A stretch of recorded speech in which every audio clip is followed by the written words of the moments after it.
Welcome into the Sheep Shed, a podcast of Good Shepherd Community Church.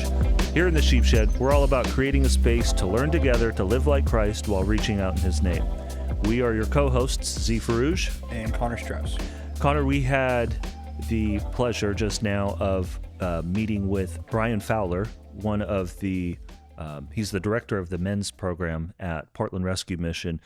And he shared a lot about what God is doing in Portland through the mission. It was very, very encouraging to hear that. What did you take away from it? Yeah, it was great to meet Brian and honestly meet Portland Rescue Mission for the first time. Like, really, I have heard of it and like seen it from afar, but never really got connected with it. And it was, I think I say this in the episode, but it was encouraging and convicting and beautiful, all wrapped into one. Hearing stories of people who've been through the program, and just hearing Brian's testimony, what got him into it, and how he's been doing it for the last few years. I don't think there's a single person who will listen to this and not take anything away from it. Yeah, it was really good. Oh yeah, the convicting that's the word that stuck out. I mean, I felt convicted even just the way he's describing these people. I'm like, oh man. I just see them. I see a lot of the people experiencing homelessness as a nuisance, especially when I'm in downtown Portland. But these are real people with real stories made in the image of God, who are just as deserving of being loved too.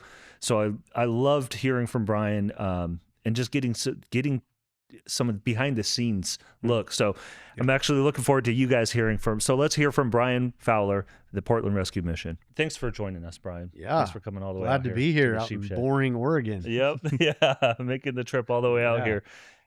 Just to start, can you tell us a little bit about yourself and what led you to serve as the men's ministry director at Portland Rescue? I was going to start where I was born in Pomona, California. Okay.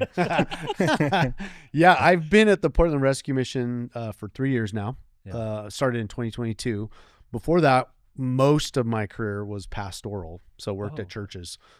Started in Southern Oregon to North Carolina, and then not here in Boring, but out in Tigard. Then 2020 happened. And I think we all reoriented ourselves during 2020. The church I was at went through some transition leadership-wise, during which time, like some churches, we had to reorg. Yeah. And so there was a ton of our staff, super talented, super godly, and we were like, we want them to stay in ministry, but it can't be here. And so I had heard that there was this guy at the Portland Rescue Mission who was their hiring manager, who had a bunch of really great opportunities for people who want to stay in ministry. So I had lunch with him, and he started talking about some opportunities that I was thinking for our staff. Like, how do we reallocate them to ministry and opportunities and employment? And he had mentioned they have this men's recovery house, which we'll talk about, called the Harbor. And they were looking for the director role. And I was like, well, tell me more about that. And so long story short, through about a 6-month process of discernment, prayer, and then there's a lot of this in my background, like was a men's pastor, am a man, have worked a lot with men, but also have some addiction in my family of origins.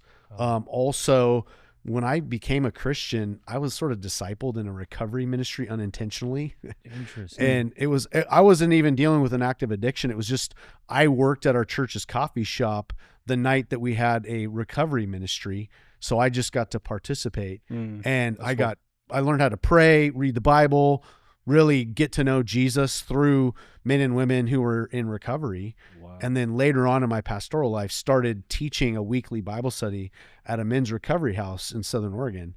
And so all that to say, that kind of shaped, like, unknowingly, that I think I have a heart for this. And then, a director's job at the Portland Rescue Mission, working with men in recovery.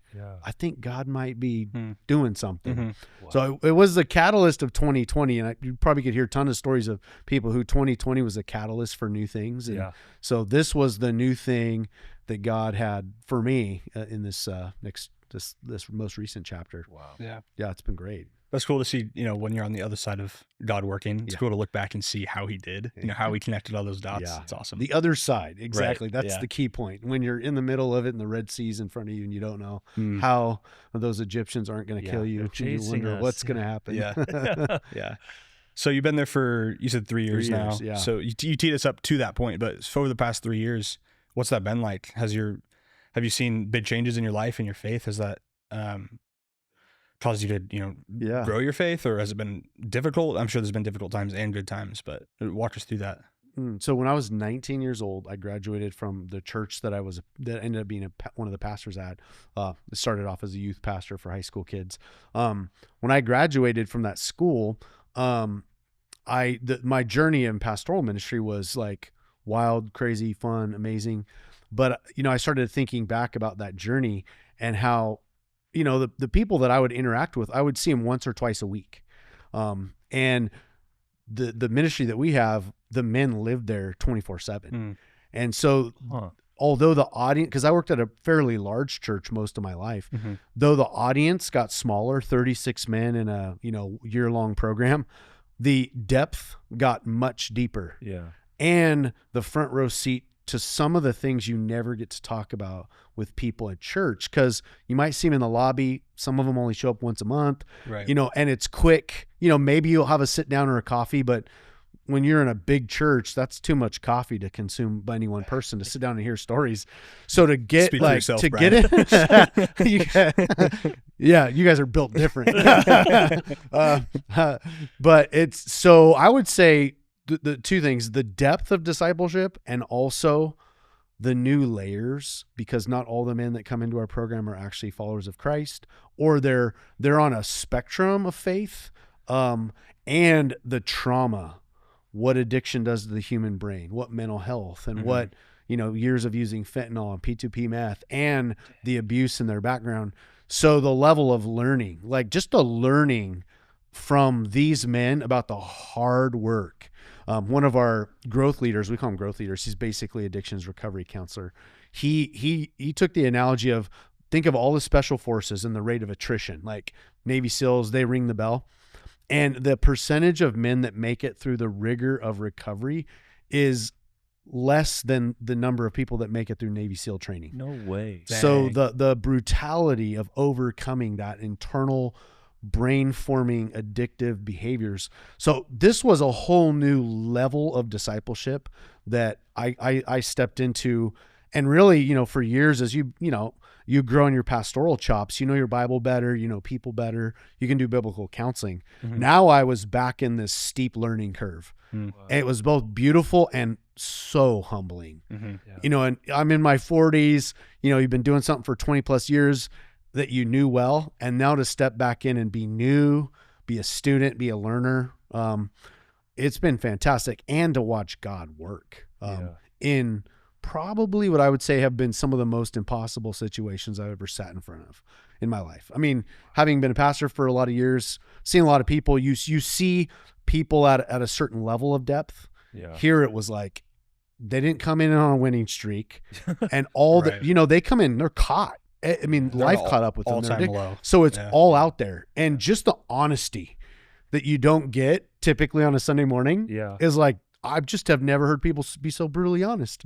And to just like not react, to just sit in it, sit in the beauty and the horror and the trauma, and just expect God to show up and know that we're going to be here for a while. Yeah. This is a year-long program. So we don't have to figure this out today. Even though today is the day of salvation, we know that sanctification, that's a long journey. So it's been a beautifully complicated, wonderful, new growth period. Yeah. So as director of it's the Harbor, you said? Yeah, the Harbor. The men's side of Portland Rescue. When people ask you what the heart and mission of Portland Rescue Mission is, what do you tell them? Yeah. So we have this thing that we talk, it's like our playbook. We call it the playbook. Yeah. And every week our staff, when we get together, we kind of run through our playbook. And one of the questions at the top is, why do we exist? Yeah. And the answer is to demonstrate the compassion of Christ. Wow. And then the how is we provide meals, shelter, and restorative services and programs, life skills, training, addictions, recovery, and Christian discipleship. But it all comes through that lens of to demonstrate the compassion of Christ. Yeah. And, when you think about the day when we're going to meet Jesus in Matthew 25, and he's going to be like, I was hungry, I was thirsty, I was naked, I was in prison, I was sick. Either you did or you didn't minister to me. And when you did to the least, you did it to me, the Matthew 25. Yeah. I'm like, I'm in it now. Yeah. I'm in the place where literally the hungry, the thirsty, the naked, the imprisoned, the sick, and the broken are every day in front of me. Wow. And so we say it this way. It was my favorite line that I heard when I first started at the mission was, we meet people where they're at and walk with them at a pace they can sustain. I'm like, that is discipleship. Yeah. That's that kind of like plays across the board. But when we say we meet people where they're at, we meet them wherever they're at. Yeah. If they're still in a tent, if they're still in their addiction, if they're still hungry, thirsty, naked, broken, traumatized, we meet them there. Yeah. And everybody we meet in the work that we do is at a low place. Yeah. And it's meeting people in the low place, the broken place. And I'm like, man, God just shows up different there. Yeah. I mean, he shows up for all of us in all time, but it was just different air I was in. Yeah. It's difficult and challenging and complex and mind-boggling and miraculous and beautiful and weighty. So when I think of what we do, there's a lot that we do programmatically to help people out of whatever broken place they're in, but it really is, we're just demonstrating, not talking, we're demonstrating the compassion of Christ. Mm-hmm. I mean, I was in church. I told people when I transitioned, I've been talking a good game for a long time and trying to live it. Now I'm going to do it, flip the script. I'm going to try to live it the best I can and then talk a little bit less. So it was almost the ratios of doing versus saying, like just flipped. I do a lot more than I say. I used to say a lot more than I did, unfortunately. Yeah. That's cool. Thanks for sharing that. Yeah. What are some of the biggest misconceptions you think that people might have about people experiencing homelessness or addiction? I think it's really easy to have negative misconceptions. Yeah, just judgment. Yeah, I think so. I would ask people a lot, like, when you imagine a homeless individual, someone struggling with homelessness, what's your mental image? And typically it would be a middle-aged to older gentleman, and they would describe the tattered clothes and the beard and the certain scent. And certainly that is a part of the population that we work with. But then I would say, well, just close your eyes for a second and imagine this: a single mom in a car that's her only shelter with 2 babies in car seats. She's completely desperate, and she's trying to find a place to park to sleep with the 2 kids in the back. She's fleeing domestic violence. That is also the face of homelessness. And so the misconception is it's someone who chose a life of addiction. And certainly there's human choice in the matter. And, but I think the misconception is how people get there. And so it's one thing to because there's stats, right? The stats in Multnomah County right now is 7,000 unsheltered people. In the Tri-County, 7,000. Wow. In the Tri-Counties, it's like 12,000, right? The latest statistics we have. So when you think about, those are numbers, but we're sitting down and humanizing the story. Yeah. So I can say 12,000, I can say 7,000. And if you're not sitting at a table, it's a number. It's a big number, and you see the tents and all that.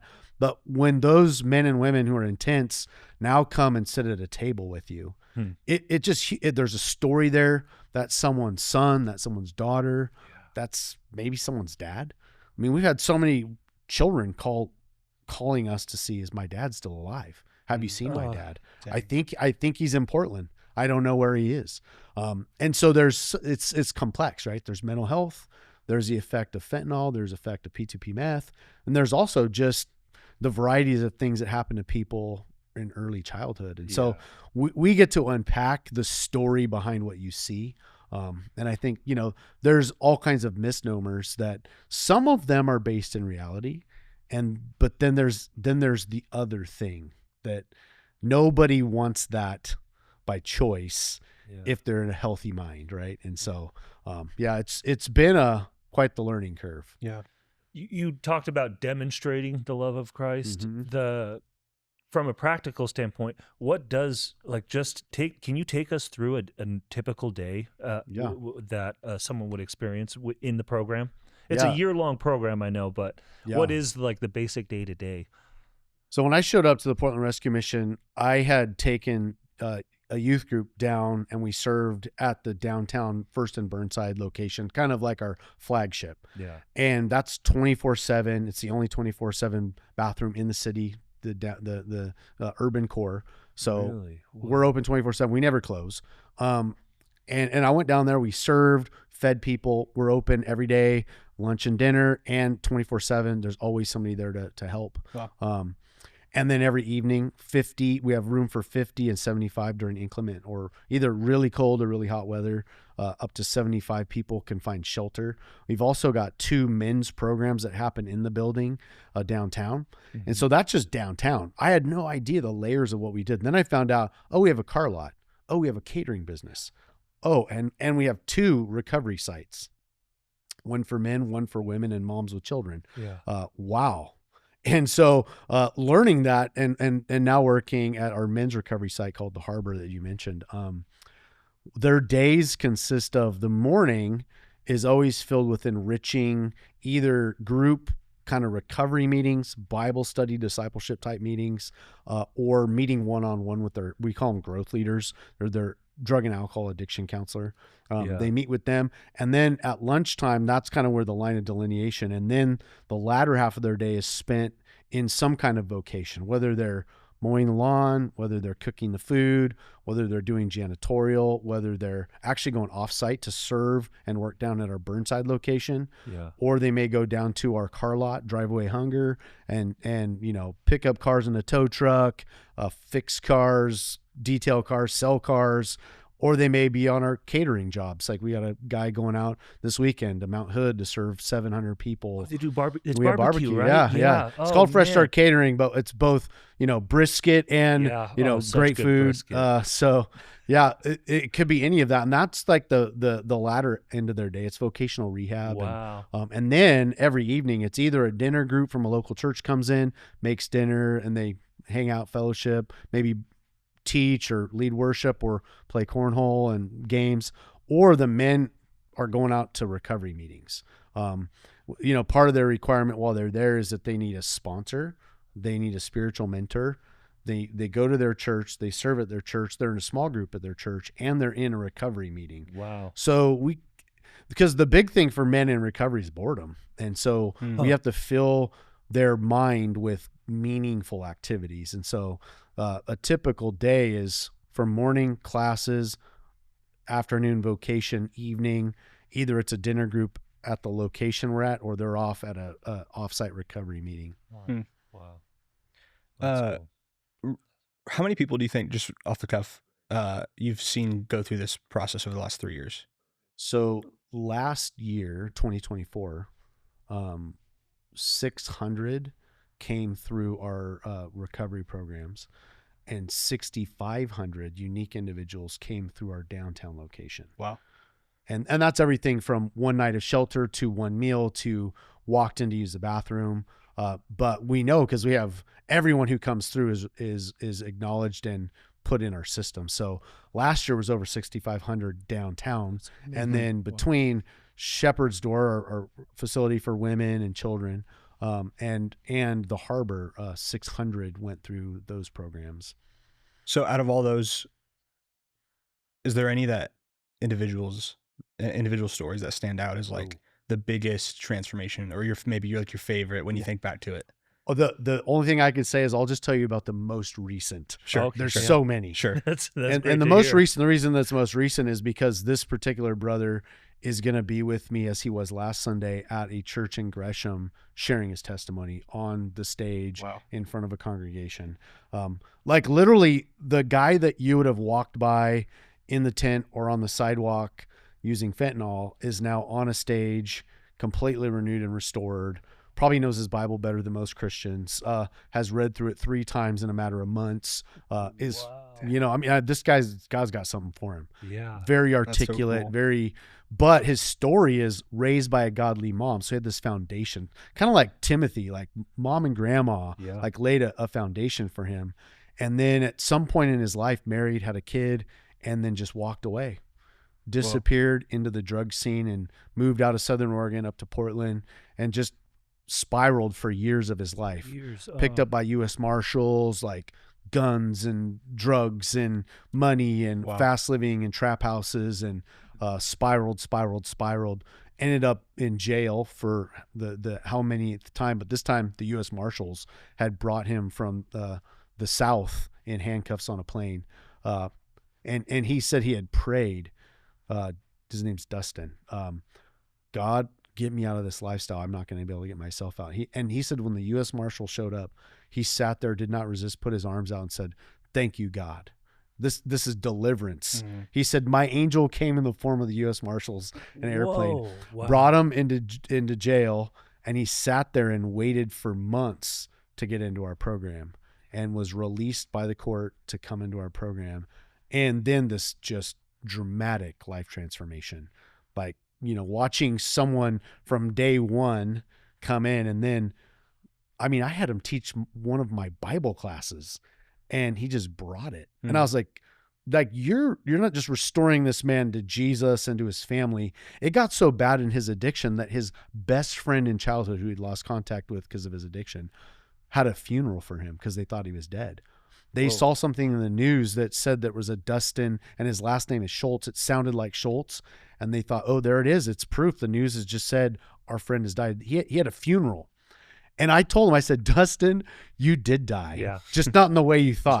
The old Dustin is dead. He was water baptized in our program. Wow. Just has become a pillar of the community. So a guy who was once a menace to society is now a contributing, valued, and he just recently got hired to work for us. So he's going to be working the night shift downtown Burnside. So that's so beautiful. Yeah. That is wow. And this Sunday he's going to be at Mountain View Church sharing his testimony on the stage. Oh, nice. So that is awesome. That's so and cool that's to just hear. the most recent I can think of, of the catalog of beautiful stories. Yeah. The my car, I got my car from the Drive Away Hunger. Oh, okay. Great car lot. Thank you. Appreciate the support and shout out. My last job, we used Portland Rescue Mission for a lot of catering for a lot of events. Yeah. The burnt ends are amazing. Yeah. I've had an opportunity to serve at the First and Burnside, Mm-hmm. serve dinner a few times. And our growth group years ago helped at the women's shelter, just doing dinner. And it was, I remember all those times with fondness, even the car lot thing. It was such a good experience.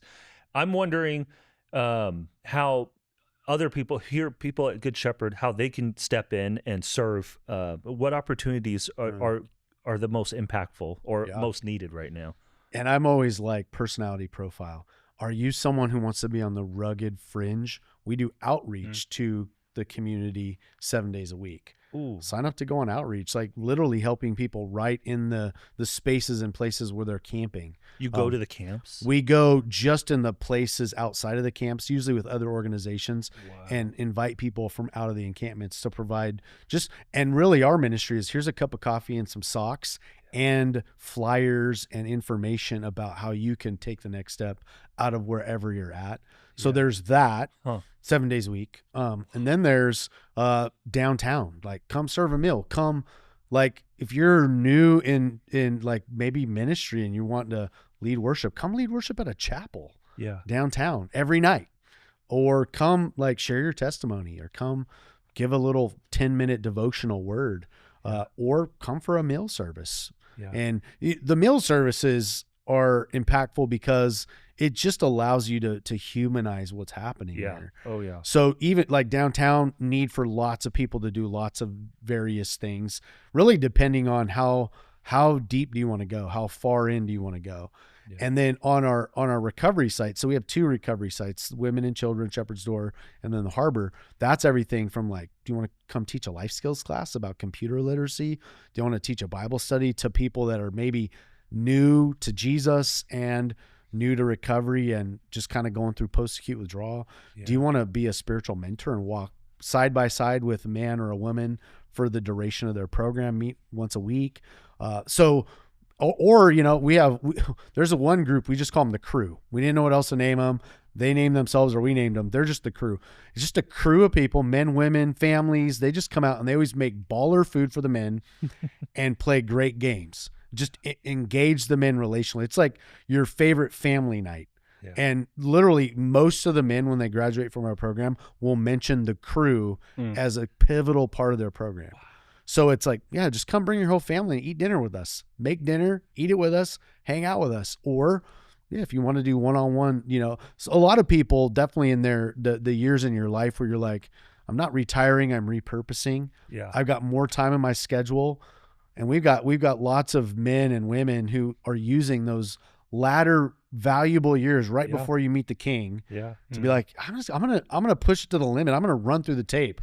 So I'm gonna mentor. I'm gonna get in the weeds with, you know, men and women just going through this. And a lot of these men and women, that's very healing to have someone from that mother, father, grandmother, grandfather generation come and just sit down and just say, hey, I just want to like walk with you during this chapter of your life, or I want to teach you something I've learned in life, whether it's literally show you how to do it or it's just sit down and process with you. So there's everything from teaching a class, mentoring an individual, or come in for dinner and serve.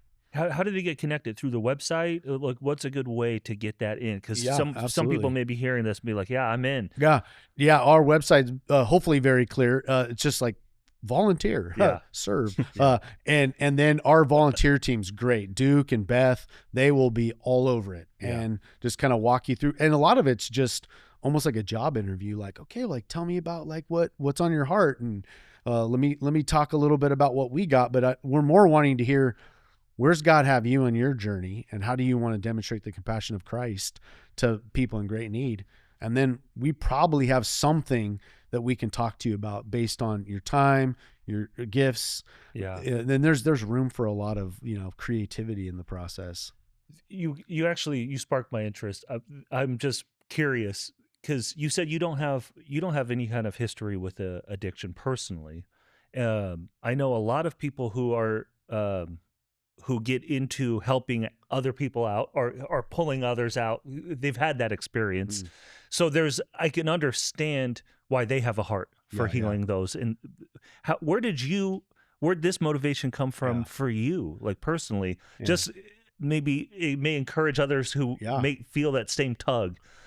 Because it's still ministry, but like you said, it's like a much, much deeper dive into ministry. My heart for it, there's probably a few answers, but my grandpa was an alcoholic.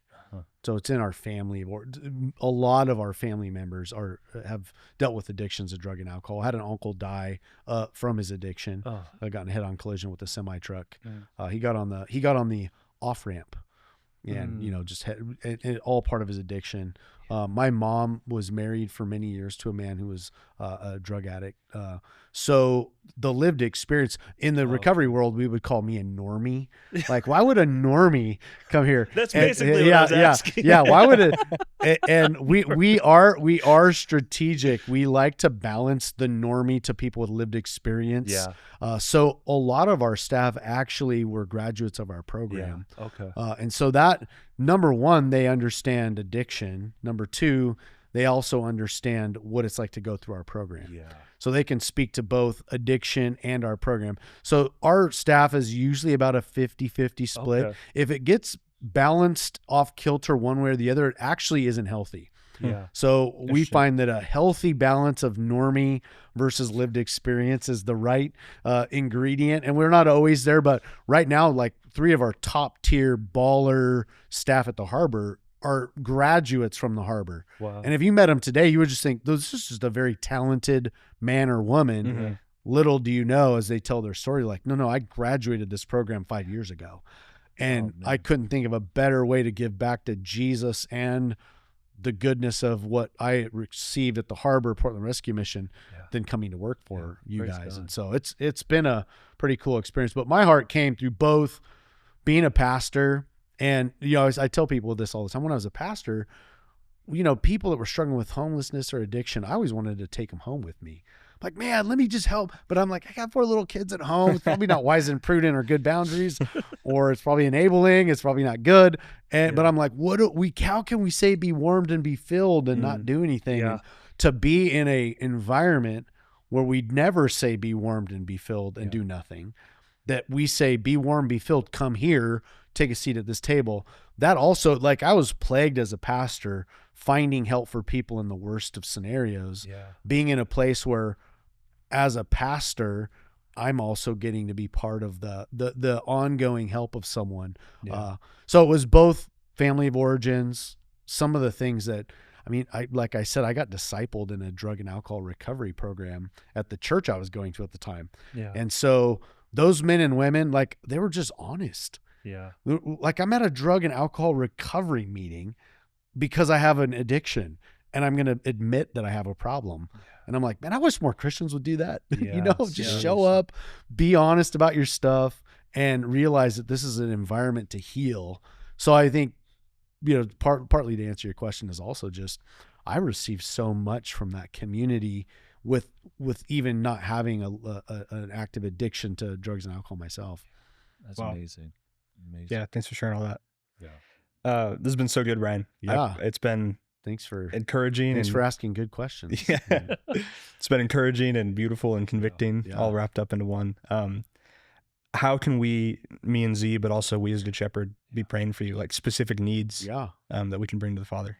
We're in an interesting transition. Our former executive director, Eric Bauer, who'd been there for 18 years, recently retired. And so we're in an executive director search. And, we know, like every organization, the person that God raises up to lead us is going to change and improve and or add to or bring different or other. So we're just saying, God, bring the leader that we need for this season, the season of our city. What's going on in Multnomah County? What's going on in Tri-Counties? What's going on with Mayor Wilson? What's going on with, all the legislation and the fentanyl and what we need for this time. So just prayers for God's guidance upon our new executive director for the whole program of Portland Rescue Mission.